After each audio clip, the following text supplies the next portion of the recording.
안녕하세요. 공개클리닉 웰 박민설입니다. 어느새 6월도 저물어 가고요. 2023년이 벌써 절반이나 지났다는 게 믿기지도 않고 또 이렇게 나이가 늘어가나 싶지만 올해부터는 바로 오는 28일부터 이제 만 나이가 도입이 되잖아요. 저는 아쉽지만 생일이 지나서 1살 정도 어려지는데 아직 생일이 안 지나신 분들은 2살 어려지는 거죠? 네, 맞아요. 이것도 부럽습니다.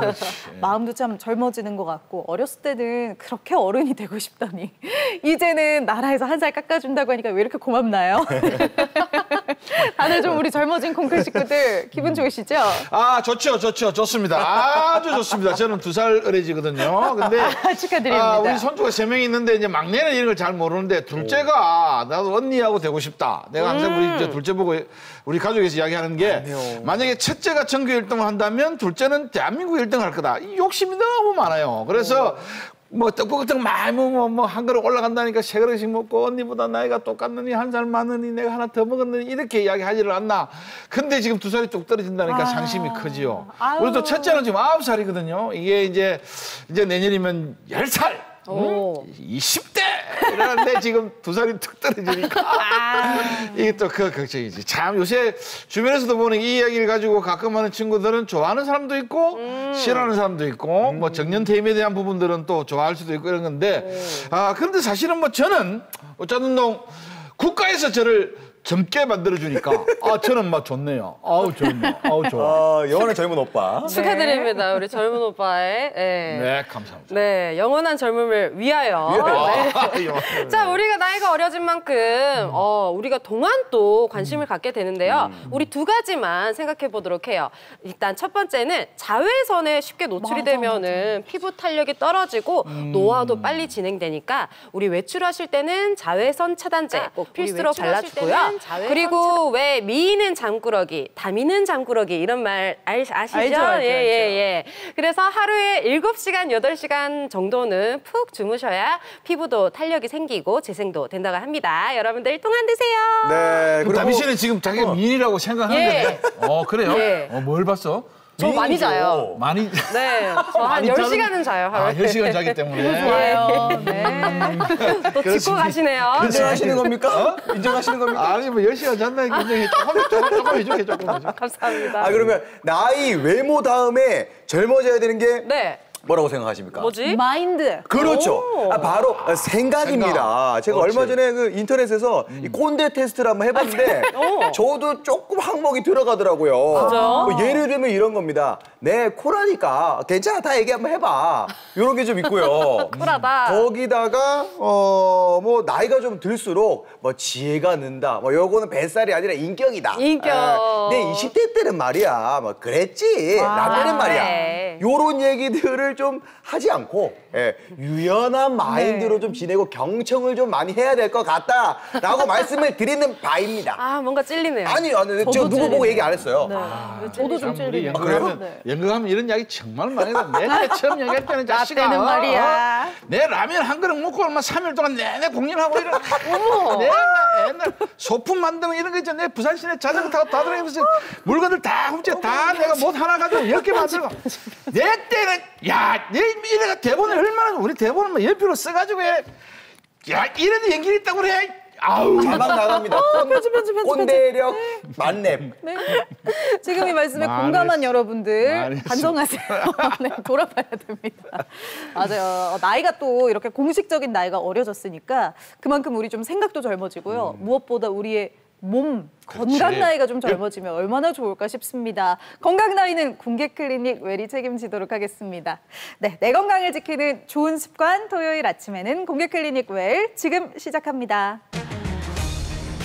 운동을 하다가 삐끗해서 허리가 아프기도 하고 장시간 잘못된 자세로 인해 외상으로 인해 허리 통증이 생기기도 합니다. 허리 통증이 이제 견디기 힘든 상태. 통증이 다양한 만큼 치료법이 달라질 수밖에 없는데요. 공개클리닉 웰에서는 허리 질환의 단계적 맞춤 치료법에 대해 이야기 나누어 봅니다. 네, 젊게 사는데 우리 허리 건강도 필수적이죠. 그렇죠. 오늘 공개 클리닉 웰에서 이 허리 질환 맞춤 치료법에 대해서 자세히 알아보도록 하겠습니다. 오늘 도움 말씀 주실 건강주치 모셔봅니다. 신경외과 전문의 김훈 원장님 어서 오세요. 어서 오세요. 네, 안녕하세요. 단계별 맞춤 치료로 여러분들의 척추 건강을 지켜드리는 신경외과 전문의 김훈입니다. 네. 아니 갑자기 우리가 동물에 들어와 있는 것이 안녕하십니까. 안녕하십니까. 김훈. 목소리 너무 좋아요. 너무 좋으시네. 배우 목소리가 감사합니다. 네. 자, 주변에 사실 그 허리 아프다고 하는 분들 뭐 사실 주변까지 뭐 찾을 것도 없네요. 뭐 안 아픈 사람 있나요? 네. 진짜 많거든요. 이게 저는 어디서 읽었는데 사람이 직립보행을 하기 때문에 그래. 허리가 더 아픈 거다. 뭐 이런 얘기를 읽었는데 혹시 맞는 얘기일까요? 네, 맞습니다. 오. 저희가 이제 보통 이제 척추 동물, 그러니까 이제 동물들은 일반적으로 사족 보행을 하는데요. 이제 네 발로 걸어 다니게 되죠. 그럴 때 이제 디스크라고 하는 거, 제가 이 모형을 가지고 설명을 드리겠습니다. 이제 이게 척추 모형인데요. 네. 우리가 이제 척추 동물, 일반적인 척추 동물은 걸어 다닐 때 척추가 이렇게 되겠죠, 옆으로. 옆으로 이렇게 되니까 이 뼈와 뼈 사이에 있는 이 디스크인데요. 이 디스크에 압력이 가해지질 않겠죠. 이게 옆으로 되니까. 근데 우리 사람들은 어떻게 됩니까? 서서 가시죠. 직립보행을 이렇게 되겠죠. 이렇게 되니까 뼈와 뼈 사이에 있는 이 디스크가 압력을 받아서 그래서 이 허리의 디스크도 안 좋아지고 또 뼈 자체도 변형이 생기는 경우가 많습니다. 그래서 저희가 이제 보통 이렇게 얘기를 하죠. 우리가 인간들이 양손에 자유로운 대신에 이제 척추에 허리의 건강을 잃게 되었다라는 얘기를 하게 됩니다. 우스갯소리입니다만. 네. 아, 진짜 이해가 되네.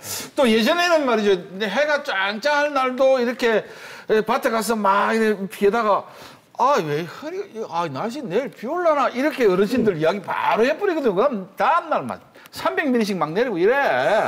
그래서 요즘 젊은 사람들도 허리가 아프다는 경우가 많던데 젊은 사람들 저도 좀 나이가 좀 있지만 젊은 환자들 허리 질환이 이렇게 많은 어떤 이유 때문에 이렇게 많이 생긴 겁니까? 네. 저희가 보통 이제 허리 질환이나 이런 척추 질환을 얘기할 때 첫 번째로는 이제 유전적인 요인을 얘기하고요. 유전적인 요인은 뭐 이제 사람이 어떻게 할 수가 없는 거죠. 그렇죠. 타고나는 것이니까는요. 그런데 두 번째로 이제 저희가 보통 생활 습관이 이 허리 건강에는 가장 중요합니다. 잘못된 생활 습관이 이 척추 건강을 망가뜨리는 경우가 많은데요. 아까 이제 시작하실 때 말씀하시는 그 주무시는 거, 우리 잠자는 거 중요하다고 했잖아요. 피부 미용이나 이런데 그런데 마찬가지입니다. 이 허리 건강, 척추 건강에도 잠자는 자세 동안 이런 잠자는 자세, 이런 습관 이런 것도 굉장히 중요합니다. 왜냐하면 이제 일상 이렇게 우리가 생활을 하고 이럴 때 걸어 다니고 이러면서 생활을 하다가 이런 척추에 이런 부담이 되고 이렇게 무게가 하던 것들이 자는 동안에 이완이 되면서 이렇게 좀 풀어줘야 되는 거거든요. 근데 또 잘 때 이게 만약에 허리나 이런 척추에 무리가 가는 자세로 잘못된 자세로 잠을 자게 된다 그러면은 허리가 이렇게 풀리는 시간이 없으니까는 더 많이 이제 안 좋아질 수 있겠죠. 이런 생활 습관이 이제 제일 중요하고요. 그리고 네. 또 젊은 층에서 요새 이제 많은 이런 허리 질환이 생기는 경우들이 또 마찬가지로 이제 우리가 스마트폰이라든지 컴퓨터라든지 이런 것들을 사용을 하면서 잘못된 자세들 때문에 또 가장 이게 중요한 게 이제 앉아 있는 자세인데요. 앉아 있을 때 잘못된 자세로 앉아 있는 경우가 많기 때문에 이런 척추 질환이 생기는 경우가 많습니다. 지금 방금 말씀할 때 그 잠자는 허리 모양 말씀하셨는데 그거는 이 정 자체로 딱 누워 자는 걸 말씀하시는 겁니까? 네, 저희가 이제 보통 이제 그 잠자는 자세가 중요하다 그러면은 이제 사람들이 시체처럼 누워 있는 거 네. 말씀하시죠. 그렇지. 시체처럼 이렇게 똑바로 이렇게 딱 누워가지고 이렇게 자는 게 중요하지 않냐, 이게 제일 좋은 거 아니냐 이렇게 말씀하시는데 사실 그거는 아니고요. 왜냐하면 이렇게 사실 시체가 어떻습니까? 뻣뻣하지 않습니까? 그렇죠. 이렇게 하면 잠 안 오더라고요. 그렇죠. 이렇게 뻣뻣하게 이렇게 누워 있으면은 당연히 이제 몸이 여러분의 경직이 되게 돼서요. 이렇게 똑바로 누워 있으려고 노력하는 거는 오히려 수면 자세에 좋지는 않고요. 이제 옆으로 누워 자는 것도 괜찮습니다, 사실. 근데 이제 이런 베개라든지 이런 것들을 많이 이제 그 목에나 이런 거에 적절한 높이로 받쳐서 주무시는 거 이게 중요하고요. 특히 이제 허리에 안 좋은 자세는 엎드려서 주무시는 거. 네. 엎드려서 이렇게 주무시게 되면은 그 허리가 원래 이런 그 정상적인 커브가 뒤틀려지게 돼가지고 안 좋은 경우가 많습니다. 어쩐지 술 먹고 엎드려 잤는데 다음 날에 막 아파가지고 누가 나 밟았다 이 생각했는데 엎드려 자니까 안 되겠네요. 얄미우니까 좀 밟고 싶을 수 있겠네요. 자, 우리가 보통 허리 질환하면 디스크를 많이 생각하게 되는데 그러면 이 디스크 말고도 다른 다양한 질환이 있을 것 같은데 어떤 게 있을까요? 네. 허리 척추에 생길 수 있는 질환은 여러 가지 질환이 있습니다. 지금 말씀하신 건 디스크 말고도요. 대표적으로 우리가 척추관 협착증이라고 해가지고 허리 신경이 지나가는 관이 좁아지는 이런 질환도 있고요. 또 척추 측만증이라고 해가지고 허리 뼈가 이렇게 정상적으로는 이렇게 다 일자로 이렇게 있어야 되는데 옆으로 이렇게 휘어 있는. 보통 우리가 S라인이라는 얘기 많이 하시죠. S라인. 척추 건강히 하려면 이제 X라인이 중요하다라고 하는데 그 S라인이 옆에서 봤을 때 S라인이거든요. 정면 S라인이면 그렇죠. 처음이네요. 옆에서 봤을 때 S라인은 건강한 허리입니다. 건강한 건데. 근데 정면에서 봤을 때 S라인 경우가 있거든요. 측만증이네. 이렇게 측만증이죠. 이렇게 쓴 거잖아요. 이렇게. 네. 꼿꼿이 이렇게 서 있어야 되는 그 허리가 옆으로 이렇게 휘어 있는 이런 척추 측만증이 또 있고요. 그리고 그 외에도 척추 자체나 아니면 신경이나 이런 곳에 종양이라든지 뭐 암이라든지 이런 것도 생길 수가 있고요. 굉장히 질환들은 많습니다. 그렇지만 대표적인 질환은 우리가 척추 디스크라고 하는 추간반이라고 하는 디스크가 삐져나와서 신경을 눌려서 생기는 그런 질환과 척추관 협착증, 또 지금 아까 말씀드렸던 측만증 이런 대표적인 질환들이 되겠습니다. 네. 아니 들어보니까 다양한 허리 질환이 있는 것 같은데 이 걷는 것만 봐도 대략적으로 어떤 질환을 좀 앓고 있다 이렇게 유추가 좀 가능하다고 하는데 이게 진짜입니까? 네, 맞습니다. 이제 보통 이제 걷는 자세라든지 서 있는 자세를 가지고도 우리가 이제 이런 어떤 질환이 있는지 없는지를 예측을 할 수가 있거든요. 보통 허리 디스크, 그래서 이제 추간반이라고 해가지고 뼈와 뼈 사이에 있는 디스크가 삐져나와서 신경을 누를 때는 어느 한쪽이 많이 누르게 됩니다. 그래서 허리 디스크가 있는 경우에는 주로는 이제 하지 방사통이라고 해서 다리의 한쪽, 왼쪽이나 오른쪽 어느 한쪽이 땡기고 아프게 되거든요. 그래서 한쪽 다리가 이렇게 쩔뚝거리면서 걷는다든지 이제 땡겨가지고 잘 못 걷는다든지 그럴 때는 이제 허리 디스크를 많이 의심할 수가 있고요. 또 협착증인 경우에는 이게 어느 한쪽이 누린다기보다도 전체적으로 이렇게 좁아지게 됩니다. 그렇게 되면은 이게 이제 사람 걷다 보면은 조금만 걷다 어르신들 그런 경우 많이 보셨을 겁니다. 나 버스 정거장 가는 동안에 조금만 걸어도 뭐 한두 번씩 쉬었다 가야 돼 이런 말씀을 하시거든요. 네, 그렇습니다. 그러니까 조금만 걸어도 다리가 땡기고 아파가지고 주저앉아가지고 조금 쉬면은 괜찮아지면 또 다시 걷게 되고 이런 이제 우리가 그런 보행을 봤을 때 그것을 이제 척추관 협착증의 대표적인 증상이라고 얘기를 하고요. 또 척추 측만증인 경우에는 이렇게 서 있을 때 자체도 이게 보통 이렇게 심하지 않은 경우에는 가만 서 있을 때는 이렇게 증상이 보이지는 않는데요. 이렇게 심해지는 경우에는 이렇게 가만히 서 있는 경우에도 어느 어깨가 한쪽에 이렇게 내려간다든지 아니면 이제 이렇게 뒤틀리는 이런 모양을 볼 수가 있습니다. 네, 이번에는요 저희가 영상 함께 보도록 하겠습니다. 허리가 아파서 병원을 찾았다는 분을 만나봤는데요. 함께 화면으로 만나보시죠.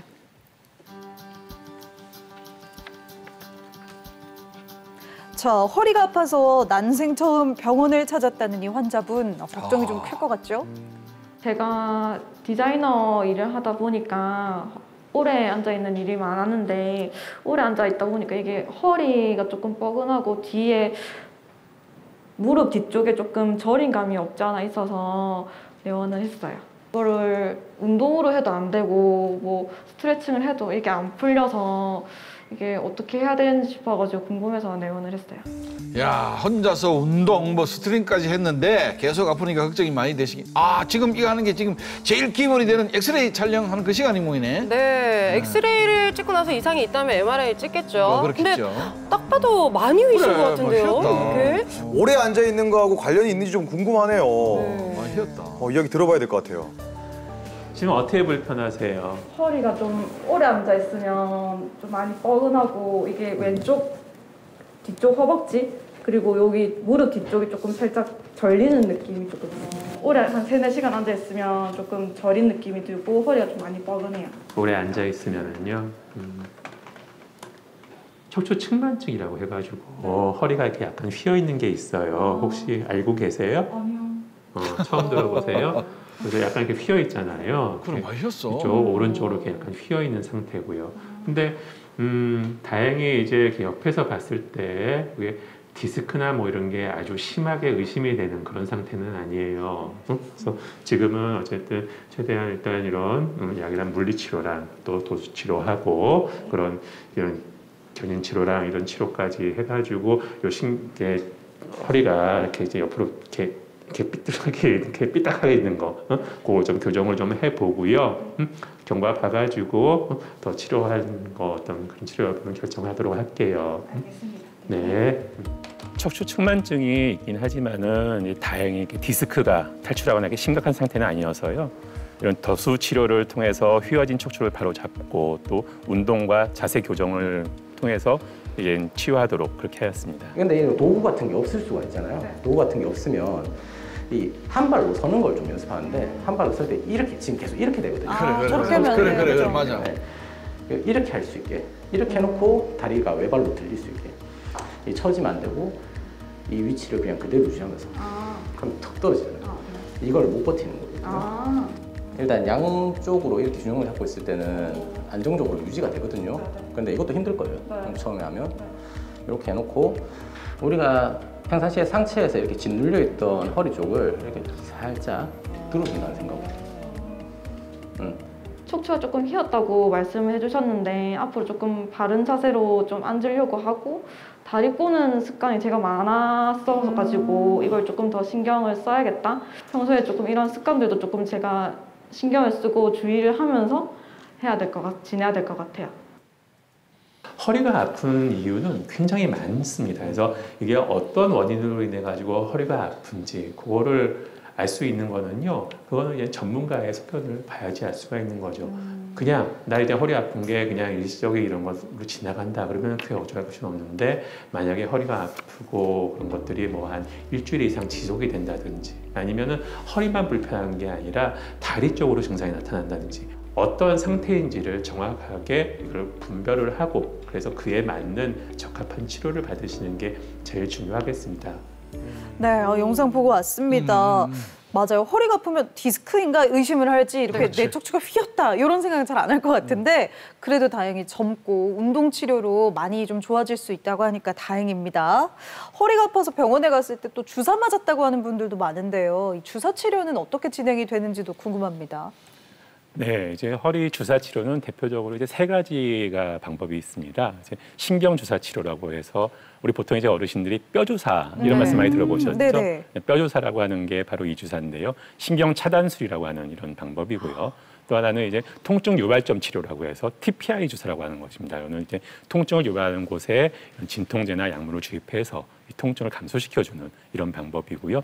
또 하나는 이제 인대 강화 치료라고 해서 우리가 보통 프롤로 치료라고 많이들 들어보셨을 겁니다. 그래서 프롤로 치료라고 하는 거는 척추뿐만이 아니라 이런 관절이나 이런 곳에도 이렇게 사용할 수 있는 이런 치료 방법으로 이 3가지 신경 차단술 그리고 통증 유발점 치료 또 인대 강화 주사 이런 방법이 대표적인 주사 치료 방법입니다. 야, 근데 원장님 방금 3가지 말씀해 주신 건데 그 중에서도 사실 귀에 싹 들어온 거는 빼 주사네, 빼 주사. 옛날에 우리가 말하던 요거에 대해서 좀 설명을 좀 해주신다면요. 네.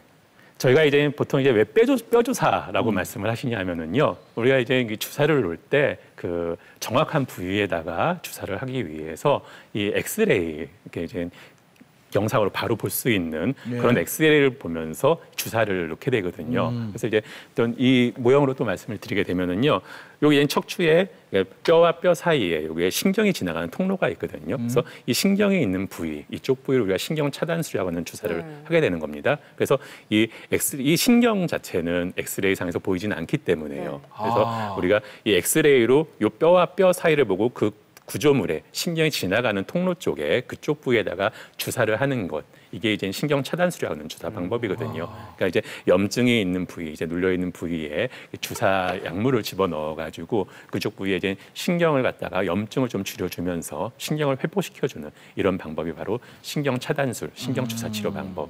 이제 보통 쉽게 말하시는 뼈 주사라고 하는 방법입니다.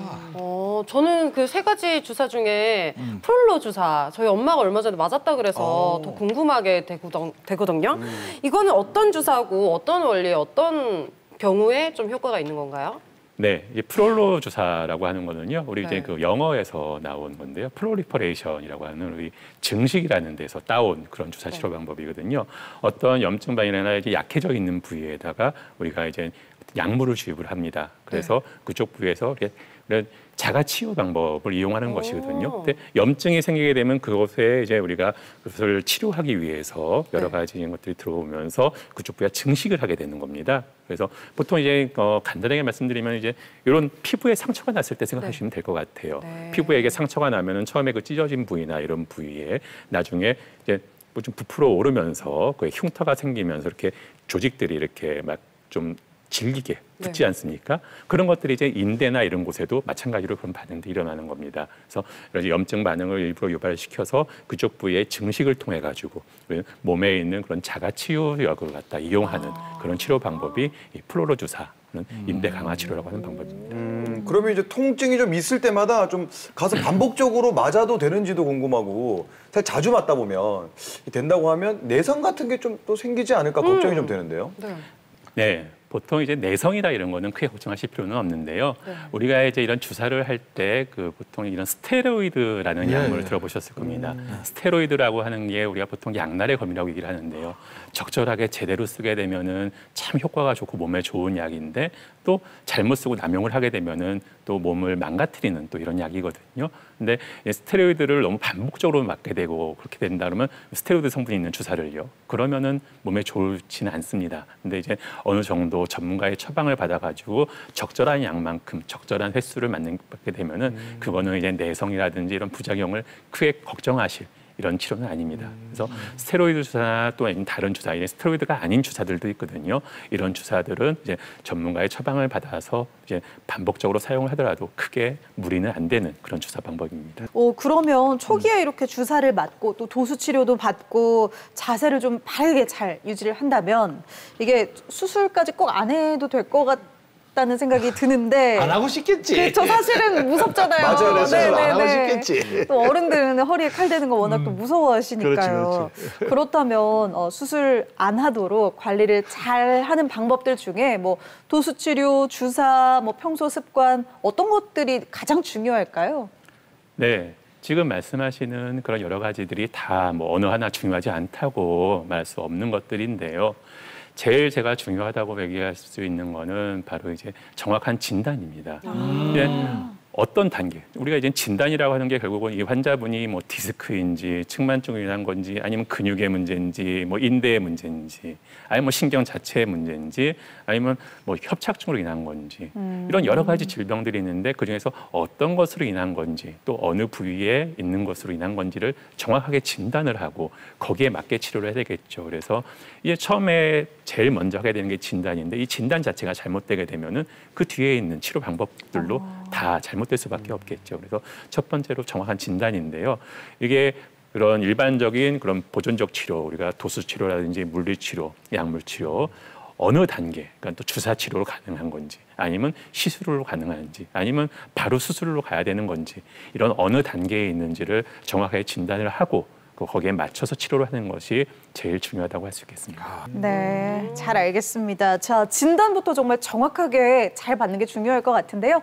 이제 우리도 우리의 상식을 한번 진단해 볼까요? 좋죠. 네, 허리 질환에 대해서 우리가 잘못 알고 있는 상식들 제대로 바로잡아 보겠습니다. 오늘의 팩트 체크 바로 들어가 볼게요. 첫 번째부터 확인해 보시죠. 자, 첫 번째 팩트 체크입니다. 허리 통증이 있으면 앉아 있는 게 좋다. 이 친구도 지금 서 있네요. 많이 아파 보여요. 네. 아니, 참요. 앉아 있는 게 좋다. 앉아 있는 게 좋다. 들어보겠습니다. 네. 하나, 둘, 셋. 뿅. 저만? 왜요? 왜요? 아니 그 아까 앞에 아까 VCR에 나오신 분들도 뭐 컴퓨터 한다고 몇 시간 앉아 있어가 허리 측만증이 생겼다는데 앉아 있는 게 좋다? 아니다. 이거 쭉 봤으면 그래 해야 될 거 아니야 아니죠. 지금. 아까 네. 그분은 그냥 앉아 있는 게 아니라 다리도 꼬고 자세가 안 좋았다고 그러잖아요. 바르게 앉으면 괜찮다. 바르게 딱 기립근에 힘 빡 줘가지고 이렇게 바르게 앉아 있으면은 허리 건강에 더 오히려 도움이 될 것 같습니다. 아, 여기서 오답이 나왔습니다. 허리에 힘을 주고 지금 허리에 딱 꼿꼿이 선다. 이거 자체가 이미 힘이 들어가 있는 거잖아요. 우리가 누워 있으면서 아까 릴렉스하게 누워 있으라 했잖아. 릴렉스를 해줘야지 허리 통증이 줄어드는 거 아니겠습니까? 그러니까 바로 X입니다.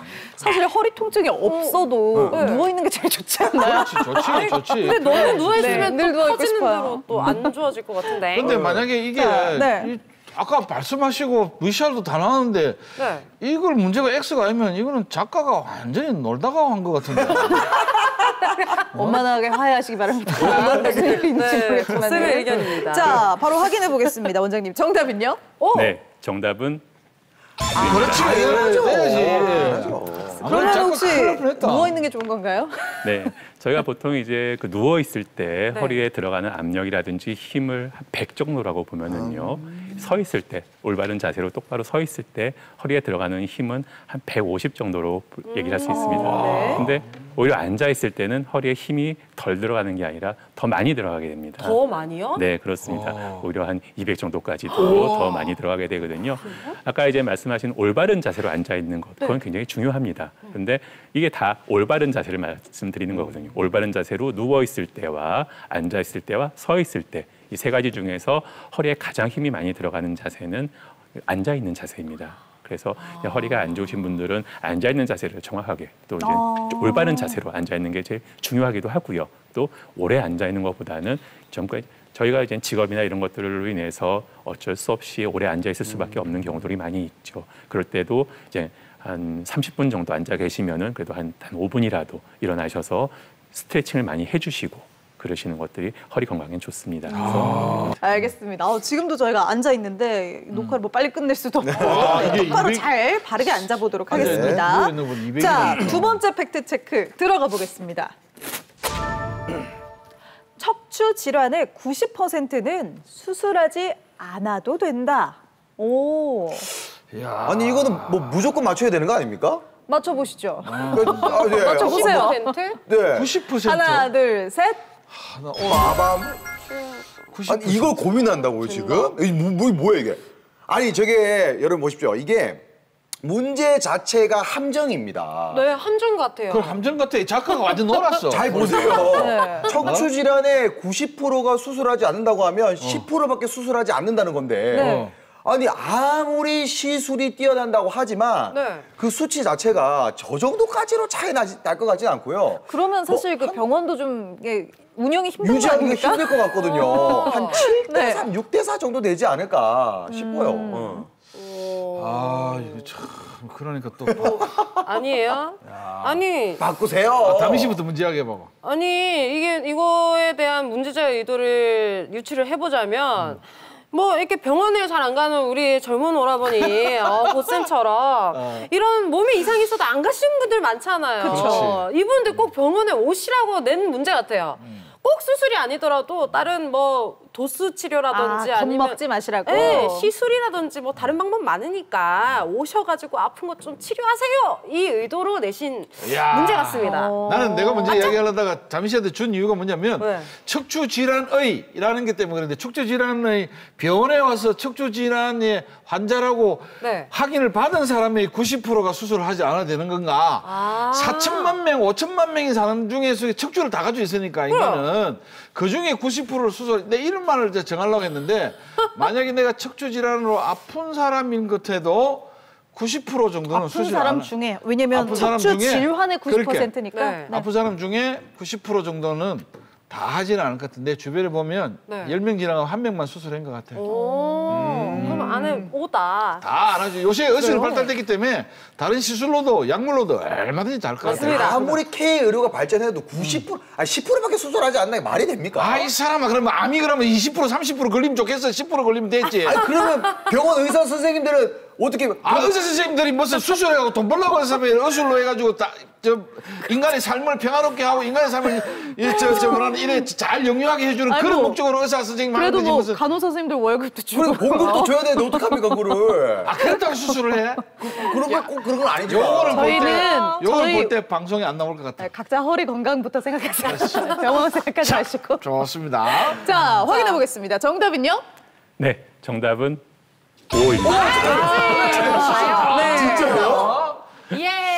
이게 얼마나 의술이 발달되는데 함부로 그걸 하겠어. 이제 진짜 말씀을 잘 해주셨는데요. 네. 저희가 일단은 척추 질환이라고 하는 게 좀 엄밀히 말했을 때 뭐 이게 척추 질환이 있는 사람, 그러니까 디스크 환자의 뭐 10% 이렇게 얘기하는 게 아니라 병원에 오시는 분, 그러니까 허리가 아픈 분들도 결국은 척추 질환인 거거든요. 맞아요. 단순히 이제 허리가 아프다든지 아니면 목이 아프다든지 이래서 오시는 분들도 척추 질환이 있는 분들이거든요. 그러니까 단순 요통 환자라든지 아니면 뭐 어쨌든 디스크 환자나 협착증이 있는 환자라든지 그런 환자분들이 다 있으실 때 그중에서 꼭 수술이 필요한 경우는 한 10% 정도다 이렇게 보통 말을 합니다. 그래서 뭐 물론 당장 수술을 해야 되는 경우들도 있죠. 예를 들면 뭐 이제 팔이라든지 다리라든지 내 마비가 있다든지 일상생활이 아주 힘들다든지 이래서 당장 수술을 해야 되는 경우들도 물론 있긴 하지만은 대부분의 질환에 있어서는 우리가 꼭 바로 수술까지 안 하더라도 이런 주사 치료라든지 아니면 말씀하셨던 이제 요새는 이제 치료 방법이 수술 말고도 비수술 치료 방법들도 많이 개발이 됐거든요. 그래서 그런 방법으로도 이제 치료가 되는 경우들이 꽤 많습니다. 그래서 꼭 수술이 필요한 경우는 정말로 이제 그렇게 많지 않습니다. 그래서 이 허리 질환이 있다고 다 수술을 해야 되느냐? 그건 아닙니다. 그만큼 정말 다양한 그렇지. 방법들이 또 발전도 했다는 거네요. 네, 허리 아프다고 해서 무조건 겁을 먹을 게 아니고 일단 아까 얘기하셨잖아요. 정확한 진단을 받는 게 중요하다. 네. 요거 좀 새기셔야 할 것 같습니다. 저희 마지막 팩트 체크 들어가 볼게요. 이거는 다 맞춰야 되는데. 자, 마지막입니다. 함께 보겠습니다. 걷기 운동이 허리에 가장 좋은 운동이다.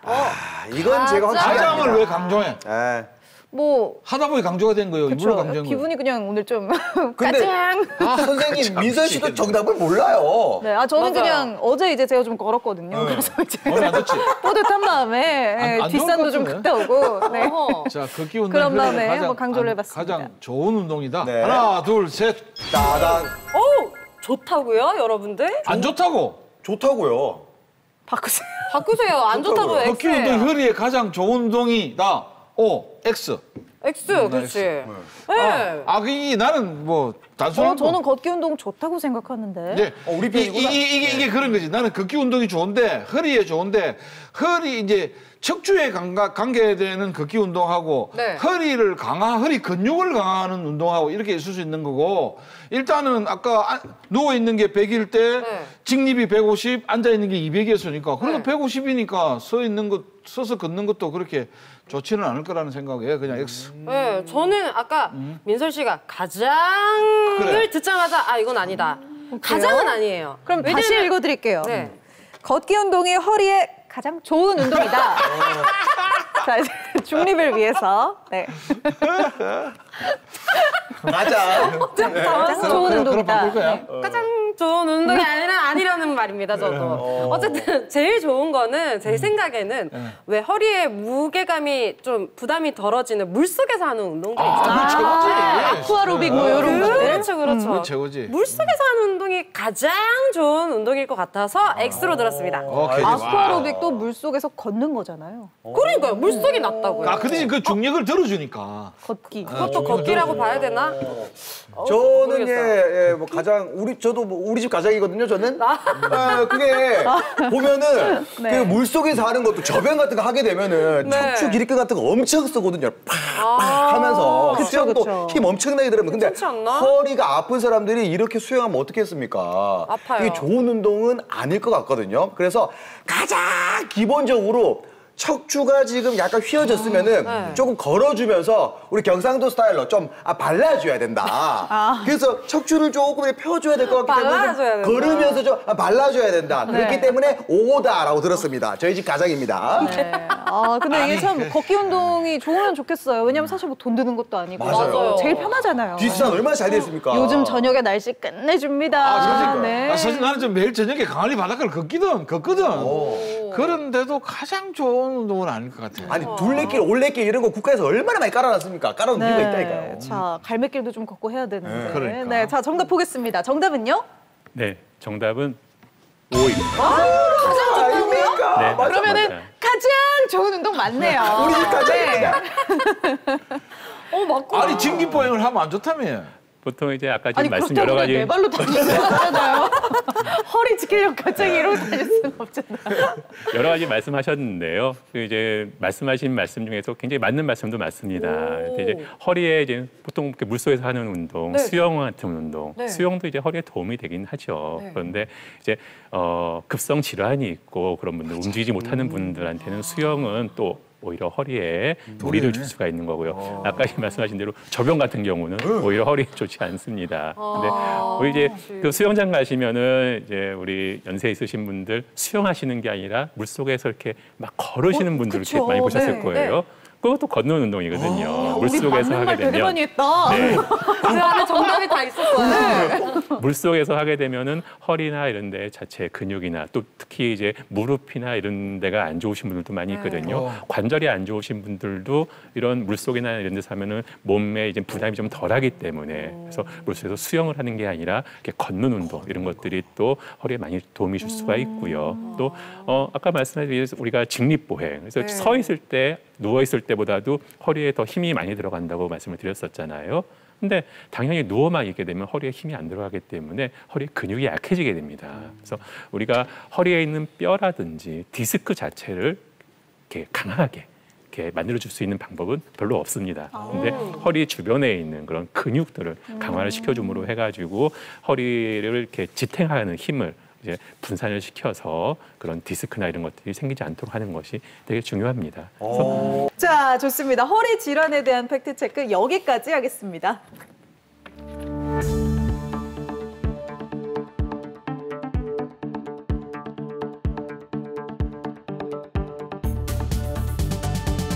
자, 운동이나 주사 치료를 하면 좋겠지만 옛날에 저희들 그 145 때는 이럴 때는 말이죠. 두 개밖에 없었어. 물리치료 아니면 수술. 이 두 개의 단어 외에는 사실 저희들이 들어본 단어가 없는 것 같은데 요즘엔 시술이라는 또 중간에 단위가 하나 생겼는데 시술은 어떤 경우에 이렇게 하는 겁니까? 네, 저희가 시술 치료 방법이라고 하는 거는요, 단계적 치료로 나눴을 때 바로 수술의 전 단계 치료 방법입니다. 그래서 이제 보통 이제 보존적인 치료, 그러니까 지금 말씀하셨던 그런 약물이라든지 물리치료, 또 도수치료 이런 방법으로 치료가 되지 않을 때 그때 이제 수술로 바로 가기에는 좀 우리가 보통 이제 아직은 수술까지 하긴 좀 아깝습니다라고 하는 말들이 있거든요. 그래서 수술까지 가기 바로 전 단계에서 이런 치료들을 하게 되고요. 또 급성으로 이제 통증이나 이런 것들이 있어서 아주 움직이기 힘들고 정말로 막 통증이 심해가지고 이제 걷기도 힘들다. 그런데 이제 수술까지 갈 정도로 마비는 없는 그런 상태에서 이런 시술적인 치료 방법을 할 수가 있고요. 또 한 가지는 이제 연세가 많으신 분들 이제 보통 고혈압이라든지 뭐 당뇨라든지 전신 질환이 있으셔가지고 뭐 마취나 이런 전신 마취나 이런 게 힘드시고 그런 것들이 수술에 대한 그런 부담이 큰 경우 이런 경우들에 있어서는 이런 시술적인 치료를 수술 전 단계로 하게 되는 경우들이 있습니다. 네, 그러면은 환자마다 증상이 다 다른 만큼 이 시술하는 방법도 다양할 것 같거든요. 그럼 대표적인 시술은 어떤 게 있을까요? 네.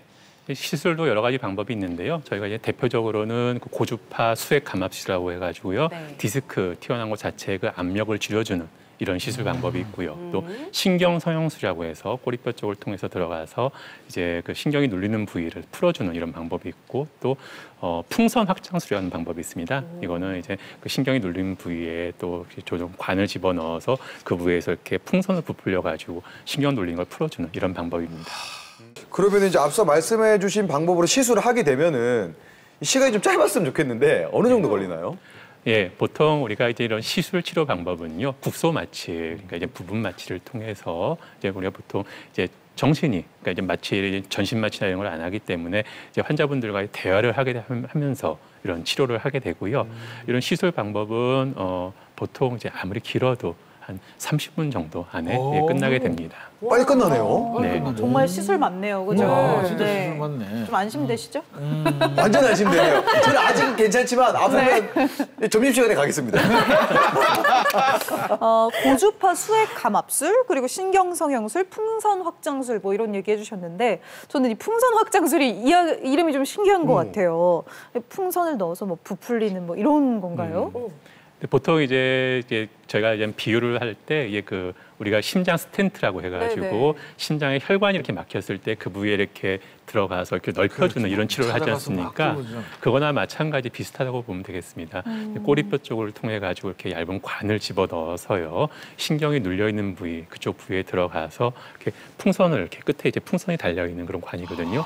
풍선을 부풀려 가지고 그쪽에 있는 눌려 있는 부분을 풀어주는 겁니다. 그리고서 이제 그거는 제거를 하게 돼서 그쪽 부위에 계속 남아 있는 건 아니고요. 좁아져 있는 이런 신경공이라고 하는데 그 신경이 나가는 통로 쪽으로 그쪽으로 이렇게 조정을 해서 들어가서 풍선을 부풀려 가지고 그걸 풀어주는 이런 방법입니다. 그렇게 좁아진 거를 풍선을 넣어가 이렇게 부풀렸으면 이게 오래 갑니까? 이 부풀려져 있는 이 풍선을 빼버려도. 네, 그렇습니다. 이제 풍선을 통해 가지고 이렇게 물리적으로, 직접적으로 이제 이렇게 좁아져 있는 관을 갖다가 이렇게 넓혀주고요. 또 그쪽 부위에다가 이제 약물을 또 주입을 하고 그래서 염증을 또 감소시켜줘. 그래서 직접적으로 이제 그러니까 이제 눌려 있는 거, 그리고 좁아져 있는 걸 직접적으로 풀어주고 또 그 부위에 또 약물까지 주입하고 이런 방법이 되겠습니다. 네, 알겠습니다. 이 시술 방법에 대해서 이야기를 살짝 들어봤는데요. 네. 실제로 어떻게 진행될까 많이 궁금하실 것 같아요. 영상 준비했습니다. 함께 보시죠. 자, 이분 딱 봐도 좀 불편해 보이시죠? 많이 고생하셨는데 21년 8월에 이제 시술을 받으셨는데 그 이후에 또 좀 상태가 안 좋아지셨더라고요. 제가 10년 정도부터 통증이 허리에 조금 안 좋더라고요. 그래서 계속 막 치료를 좀 하다가 약도 먹고 하다가 자꾸 통증이 심하고 자꾸 아팠어요. 그래서 병원에 오게 됐어요.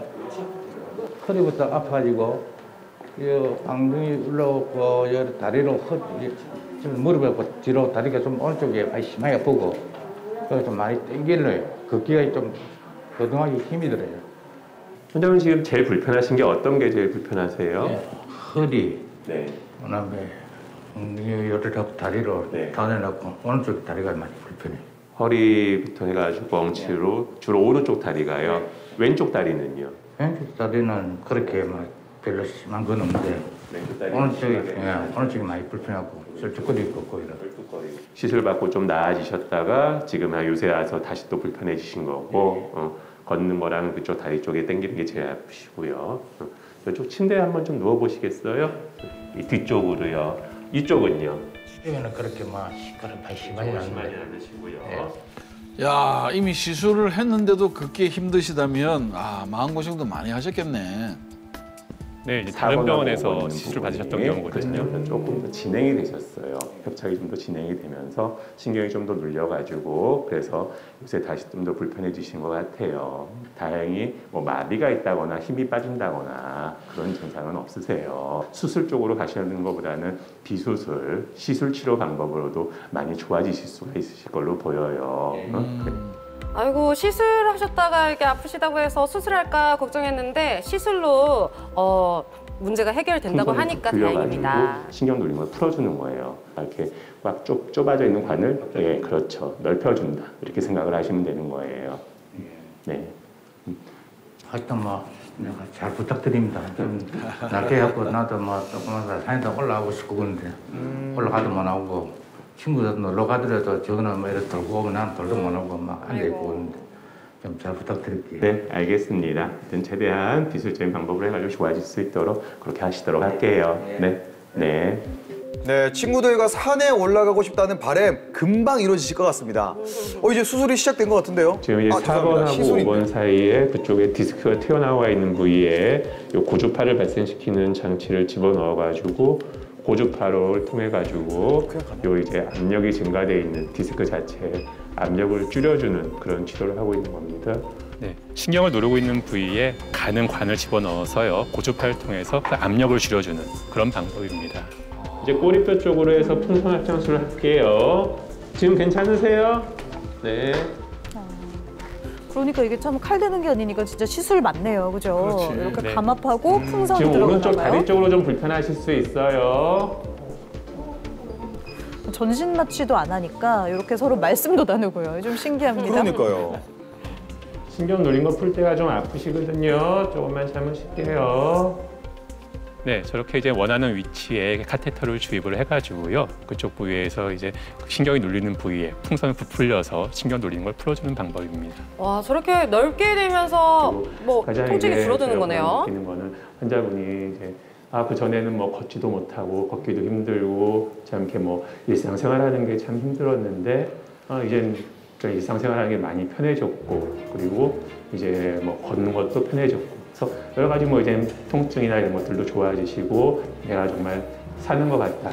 그래서 저희한테 너무 고맙다라고 할 때, 그러니까 말 그대로 이제 환자분이 좋아지실 때 본인이 좋아지셔가지고 고맙다는 말씀을 하실 때 그때가 제일 보람되고 기쁜 것 같습니다. 네, 잘 보고 왔습니다. 근데 결국은 이제 또 이제 시술을 했습니다. 시술을 딱 하고 났는데 시술 환자가 또 수술까지 가는 경우도 뭐 아까 10% 될 수도 있고 20% 될 수 있다고 하셨는데 이렇게 되면 그런 가는 환자나 또 재발하지 않도록 뭐 이제 다시는 병원을 찾지 않도록 어떤 부분을 좀 신경 써야 할까요? 네, 보통 저희가 이제 그 시술을 하신 분들 중에서 한 80~90% 좋아진다고 말씀드렸었는데 그렇죠. 한 10에서 20% 정도는 그런 효과가 없으셔가지고 다시 수술을 하시는 경우들도 있고요. 또 아까 이제 말씀드린 시술을 하시고 막 좋아지셨다가 많이 좋아지셨다가도 또 시간이 지나고 나서 이제 또 한 2~3년 지나고 나서 다시 아파지셔가지고 다시 불편해지셔서 또 다시 병원에 오시는 분들도 계시거든요. 그런 경우에는 이게 이제 수술까지 가지 않아도 될 정도다라면 다시 재시술을 하는 경우들도 있습니다. 우리가 보통 수술 같은 경우는 한번 수술을 하게 되면은 더 이상 또 수술을 하기 힘들고 이런 경우들이 있는데 시술은 한번 시술했다 그래도 몇 년 지나고 나서 시술을 다시 하는 거에 대한 크게 무리는 없는 그런 경우가 많이 있습니다. 근데 어쨌든 간에 시술이 됐던 수술이 됐던 가장 중요한 것은 이런 시술이나 수술을 하고 나서 재발이 되지 않도록 다시 불편해지지 않도록 하는 것이 제일 중요한데요. 그거는 아까 처음부터 말씀드렸지만 올바른 생활 습관이라든지 생활 자세, 운동 습관이나 이런 것들을 통해서 그런 재발이 안 되도록 그 몸 관리를 하는 것이 가장 중요하다고 말씀드릴 수 있습니다. 그러면은 우리가 이제 시술 뭐 앞서 말씀하신 주사요법 다 써봤는데도 안 된다면 우리가 수술을 선택하게 될 텐데 요즘은 수술이 많이 발달됐다고 하더라고요. 맞나요? 네, 이제 그 수술하는 방법들이 이제 여러 가지로 많이 또 발달을 했습니다. 네. 제가 이제 처음 그러니까 이런 척추에 대해 치료를 할 때 그런 치료법을 배울 때 그러니까 제가 이제 전공의 시절이죠. 네. 그때 처음 이제 배울 때만 해도 우리가 허리나 이제 목 척추를 수술하는 방법은 째고 들어가서 하는 방법밖에 없었거든요. 그러니까 째고 들어간다는 게 결국은 이제 척추 주변에 있는 근육이라든지 이런 제대로 된 그러니까 우리가 보통 이제 척추 디스크라고 하는 것들은 그 몸 안에 척추 뼈 안에 있는 건데 그 뼈 안에까지 들어가서 그걸 치료하기 위해서는 정상적인 피부나 그런 근육이나 근막까지도 절개를 하고서 들어가서 이걸 치료해야 되는 방법이거든요. 근데 그렇게 하다 보니까는 가장 좋지 않은 게 이제 정상적인 조직, 근육이라든지 인대라든지 이런 것까지 망가지게 되는 경우들이 있었거든요. 그래서 이런 것들을 최소화하는 우리가 이제 최소 침습 수술법이라고 하는데요. 그런 정상 조직은 망가지는 걸 최소화하고 이런 병변이 있는 부위, 디스크라든지 아니면 협착만 이런 치료를 하는 이런 방법들이 최근에는 굉장히 많이 발달을 했습니다. 그래서 대표적인 것들이 이제 우리가 단방향 내시경 수술이라든지 아니면 양방향 내시경 수술이라고 하는 방법들이 있는데요. 내시경 관을 통해 가지고 그러니까 이제 약간 한 손가락 굵기 정도 되거든요. 그런 굵기의 관을 통해서 그 안에 들어가서 그 병변 부위만 이렇게 치료를 하는 이런 수술 방법들도 많이 발달을 했습니다. 꼭 이런 분들이 있거든요. 나는 절대로 수술을 안 할 거야. 이런 분들이 꼭 있는데 어떤 분들이 좀 급하게 수술이 좀 필요한지도 설명해 주시면 좋을 것 같아요. 네, 저희가 보통 이제 꼭 수술이 필요한 경우는요. 이제 한마디로 해서 마비가 있는 경우입니다. 마비가 있다는 게 무슨 얘기냐면 이제 신경이 심하게 눌리게 되면은 손이라든지 아니면 팔, 목에서 신경이 눌리게 되면은요. 그리고 또 이제 허리 쪽에서 신경이 눌리게 되면은 다리라든지 이런 쪽으로 힘이 빠지게 되는 경우가 있습니다. 마비가 있게 되고 그런 경우에 있어서는 그거를 이제 신경이 아주 심하게 눌려 있기 때문에 그런 마비가 생기는 것이거든요. 그래서 그걸 빨리 풀어지지 않으면은 이게 영구적으로 마비가 오고 장애가 생기는 경우들이 있습니다. 이런 경우에 있어서는 빠른 수술이 필요한 경우들이 있고요. 또 이런 디스크라든지 협착증이 아니라 허리 뼈라든지 아니면 신경이나 이런 곳에 종양 이제 우리가 보통 암이라고 얘기를 하잖아요. 그런 종양들이 있고 이런 경우들도 꼭 수술이 필요한 경우들이 있습니다. 그래서 어쩔 수 없이 정말로 꼭 수술이 필요한 경우들이 있는데 그럴 때는 주저하지 마시고 전문가 상담을 해서 올바른 치료 방법으로 빨리 수술을 해가지고 영구적인 장애나 이런 것들이 생기지 않도록 하는 것이 또 중요하다고 얘기할 수 있습니다. 지금 원장님 말씀하셨던 마비는 그 마비는 통증도 같이 동반할 거 아닙니까? 네, 그렇습니다. 마비가 있으면 또 통증도 있는데요. 어떤 분들은 이게 마비가 굉장히 심하게 이제 신경이 눌리게 되면은요. 이게 약해지면서 통증이 아예 또 없는 경우도 있습니다. 그러니까 한마디로 이제 아픈 걸 느낄 정도까지도 신경이 망가진 거죠. 아픈 걸 느끼는 신경이 망가질 정도라서 아예 아픔을 못 느끼고 마비가 있는 경우들도 있습니다. 그래서 그렇게 이제 마비가 있으면서 이렇게 힘이 빠지고 이런 경우는 정말로 빨리 치료를 하지 않으면은 영구적인 장애가 생기는 경우들도 있습니다. 그러니까 이게 수술 가기 전에 미리 시술로 충분히 좀 좋아질 수 있는 상태일 때 좀 미리 병원을 찾았으면 어땠을까 이런 생각 하기 전에 또 평소에도 우리가 허리 건강 잘 지켜야 될 것 같아요. 바른 자세. 네, 평소에 허리 건강 어떻게 해야 또 잘 지킬 수 있을지 선생님 일단 뭐 바른 자세 당연히 중요하겠고요. 또 어떤 것들이 있을까요? 네, 맞습니다. 처음부터 제가 말씀드렸지만은 이제 그 바른 자세 우리가 생활하면서 올바른 생활 습관 걷는 거나 서 있거나 또 앉아 있거나 또 아까 말씀드렸다시피 이제 자는 때, 잠을 잘 때 이럴 때도 올바른 생활 습관을 가지고 척추, 허리 건강에 무리가 가지 않도록 하는 것이 제일 중요하고요. 또 허리를 이제 그 강화시키는 방법은 운동입니다. 아까 제가 어떤 운동이 제일 좋다고? 걷기 운동. 네, 그렇습니다. 걷는 운동. 본인이 이제 무리가 되지 않는 한에 이렇게 약간 빠른 속도로 해서 올바른 자세로 많이 걸음으로 해가지고 척추 주변에, 허리 주변에 있는 근육을 강화시킴으로 해가지고 허리에 부담을 덜어주는 이런 운동 방법이 좋습니다. 그래서 올바른 생활 습관과 그런 건강한 운동 방법을 통해서 척추 주변에 있는 근육이라든지 이런 것들 건강을 지키게 되면은 우리가 이제 이런 수술까지 안 가고 좋아질 수 있는 경우들도 많이 있으니까 꼭 주의하셔가지고 올바른 생활 습관 또 운동 습관 두 가지 꼭 챙기도록 하시면 좋겠습니다. 감사합니다. 네, 감사합니다. 저희 공개 클리닉 웰이 이번에는 퀴즈 준비했습니다. 여러분 정답도 맞추시고 건강도 더 지켜보시기 바랍니다. 저희 참여 방법 다들 아시죠? 카카오톡 플러스 채널에 공개 클리닉 웰 검색하고 저희 채팅방에 정답 남겨주시면 되는데요. 오늘 문제도 열심히 보신 우리 시청자님들이라면 다 맞추실 수 있을 것 같습니다. 문제 주시죠. 네, 허리에는 정말 다양한 질환이 생기는데요.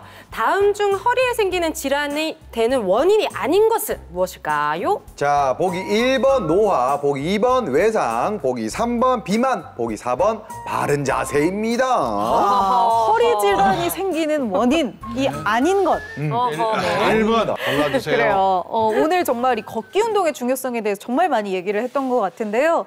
날 좋은 주말 더 더워지기 전에 또 열심히 걸으시고 좋은 추억도 좀 만드시면 어떨까 싶습니다. 허리 건강 잘 지키는 주말 마저 잘 보내시고요. 저희 공개 클리닉 웰 다음 주 이 시간에는 백내장과 녹내장에 대해서 자세히 알아보는 시간 마련하도록 하겠습니다. 저희는 오늘 여기서 인사드립니다. 함께해 주신 여러분 고맙습니다.